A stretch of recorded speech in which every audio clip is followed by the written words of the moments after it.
Mixed messages coming from President Biden and the White House over the reported $450,000 the Justice Department plans to pay some illegal immigrants. The Justice Department tells attorneys representing separated families that the reported settlement figures are too high. And we sat down with John Fonte, Senior Fellow and Director of the Center for American Common Culture at the Hudson Institute, to hear his take on the situation. Tune into Deep Dive as we explore these topics and more. Hello and welcome. This is Deep Dive and I'm Tiffany Meier. Let's begin with the reports of the Justice Department planning to pay some of the illegal immigrants $450,000. There are now mixed messages coming from President Biden and the White House. White House Deputy Press Secretary Karine Jean-Pierre on Thursday appeared to suggest that Biden is okay with the Justice Department settling with illegal immigrants who were separated at the border. Biden had previously said one day before that such reports are, quote, garbage, and that it is not going to happen.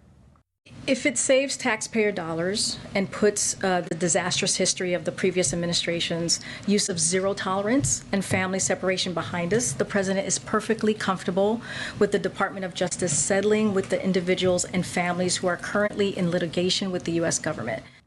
The White House also touched on what Biden meant when he first denied the reports.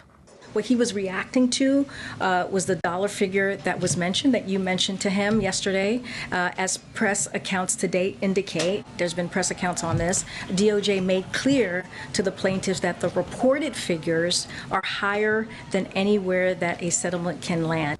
The Biden administration continues to blame the Trump administration for the current migrant crisis, but officials say they are making considerable progress toward delivering on their plan.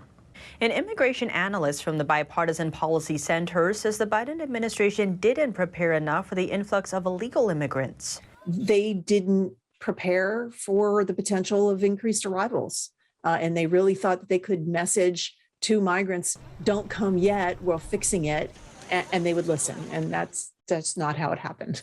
At the same time, Republican Senators Mitch McConnell and Chuck Grassley are reaching for new answers. They are asking Attorney General Merrick Garland to clarify his stance on reports of the alleged settlement with illegal immigrants.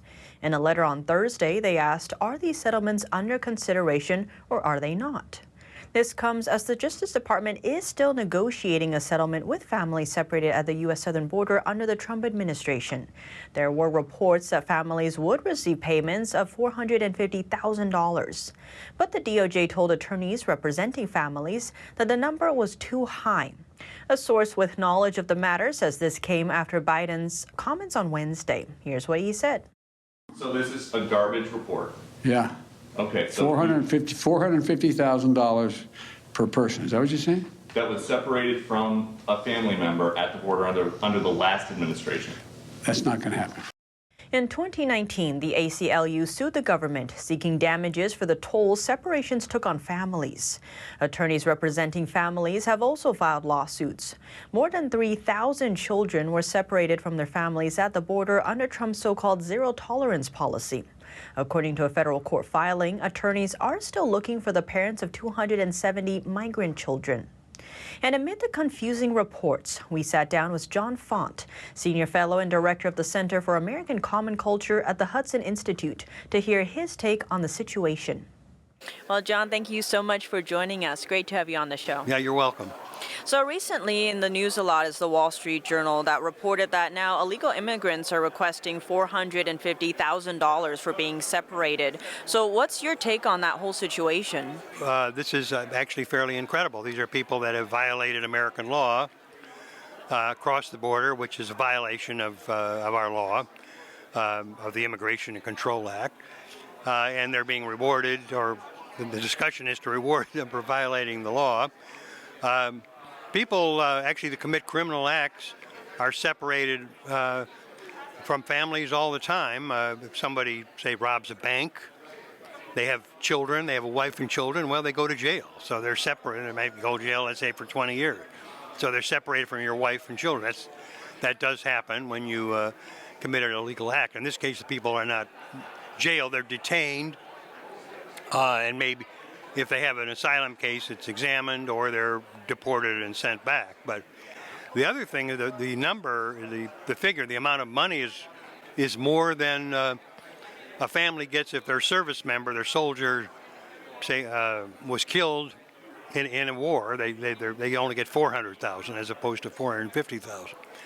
So in other words, someone who's not an American citizen, who comes here illegally, who breaks the law, actually ends up with more money than the family of a fallen American soldier who died for his country. So it's absolutely outrageous. So why can this even happen, that someone breaks the law and then gets rewarded even more than, as you mentioned, someone who died serving their country? Well, the reason it's happened, this is a product of the Biden administration, which has done something that no president has ever done in American history, and that is refuse to enforce immigration law. So this is part of their process of making sure that immigration law is not enforced. I mean, every single president, that includes obviously Trump, but even before that, Obama, Bush, Clinton, to an extent. I mean, there were periods of gaps, but in the end, no one said, well, we're not going to, people can just come and we're not going to enforce the law. That's never happened. The other thing that the Biden administration doing is taking apart all the infrastructure of immigration enforcement. It used to be if an immigrant was committing a crime, they were ordered deported. They also paid a fine. They've waived the fines. They don't have to pay they don't have to pay any more fines. The Biden administration has made it very difficult to even arrest someone or deport them if they're in a city hall, in a court, in a church. I mean, it's almost impossible now. The guidelines that have been given to the Border Patrol makes it almost impossible to stop anybody. So the other thing that's interesting about it, well, it's also a tragedy, this current migration policy, is that people coming from all over the world. Yeah, even the New York Times reported 160 countries. So it's not just, they used to come from Mexico, they don't so much anymore. It's not just Central America, it's not Salvador, Guatemala, they're coming from South America, Chile, Brazil, but they're also coming from the Middle East, from Syria, from Iraq, from Turkey, from Kazakhstan, Uzbekistan, Russia, China. In fact, people from China are paying a lot. And then sometimes someone from China might have to pay $40,000, something like this. If they don't have the money, they become indentured servants. So they have to, once they arrive, they have to pay back the cartels. The main people that benefit from all this are the criminal cartels, the Mexican criminal cartels. These huge cartels, they fight among themselves, but they benefit. The cartels made this year, they're expected to make $5 billion. It's really terrible. So the biggest winners of this whole situation, this whole illegal mass migration situation, which is one of the biggest catastrophes in American history, the biggest winners are the cartels first. So going forward, what are some ways to stem this tide and kind of stop it? Well, if they wanted to, they could stop it immediately by simply having enough Border Patrol. Illegal immigration has been stopped many times. It was stopped under Clinton. There was an Operation Linebacker. It was a human wall of Border Patrol agents. That was it. They stopped. They paid overtime. They had these guys on the border, and they stopped the Border Patrol. That was under Clinton. Under Bush, there were periods when they just decided to protect the border. After 9/11, the border was secure. There were various periods during the Obama administration. They sent enough Border Patrol. There's all kinds of technical equipment, sensors, cameras. You could send the National Guard to back up the Border Patrol. Right now, Texas has sent its own National Guard and its police, its state police, Texas state troopers, and National Guard, the military, to the Texas border, and they are right now stopping people who are trespassing into Texas. But that's just Texas. There's Arizona and so on. So if they wanted to, they could stop it. They apparently don't want to. So what can the other people, what could, say, the Republicans do in Congress? Well, they would have to take strong measures, like Texas going to the border stopping bill, or just saying, we're not going to confirm the Senate, the Republican Senate, we're not confirming any of your appointees until you enforce the border. You're not getting any more money. Congress has control over the purse strings, over money. Well, the Department of the Homeland Security, the Immigration Agency, the Department of Justice, we're cutting off all your funds until you fulfill your constitutional duty and defend and enforce the law. Otherwise, you're in violation of the Constitution. The president, by law, is supposed to enforce the law. That's his number one job, is enforcing the laws passed by Congress. Well, he's not currently enforcing the law. It's an impeachable offense. That wouldn't pass Congress now, but maybe there should be just hearings to discuss it. I have an article on this in the American Greatness. It's called the Migration Crisis Overview: Americanists versus Transformationists. Americanists, people who want to follow traditional American immigration policy. That means enforcing the law. That means people come, they come legally. They become a citizen, then they become assimilated to the United States, they become patriotic Americans. That's the traditional policy. It's called Americanization or patriotic assimilation. Those are, I'm calling them Americanists. The other people who want to transform the country, they don't apparently like it. They think it's not a socialist. They want a socialist country. They think it's country's problematic. It's systemically racist. It's a problem for 400 years. I'm calling them transformationists, because that's their word. They want to transform America.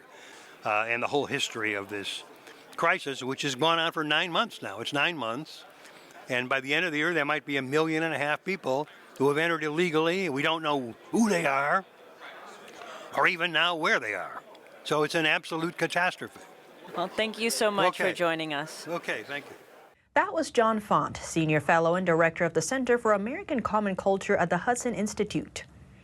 And now, before we end, a second strong geomagnetic storm this week produced colorful auroras across the world. This storm was a level 3 out of 5. The storm was seen Wednesday into Thursday by NOAA satellite and ground-based instruments. The storms are caused by solar flares. Experts say this level of storm happens about 11 times a year. This storm causes auroras, also known as the northern and southern lights. The stronger the storm, the more likely they are to be seen at lower latitudes. A level 3 geomagnetic storm often produces northern lights seen as low as Oregon and Illinois. The Washington Post reports this storm makes up for the disappointing aurora displays over the Halloween weekend. But what do you think? Let me know below. Thanks for tuning in to Deep Dive. I'm Tiffany Meier, and have a wonderful weekend.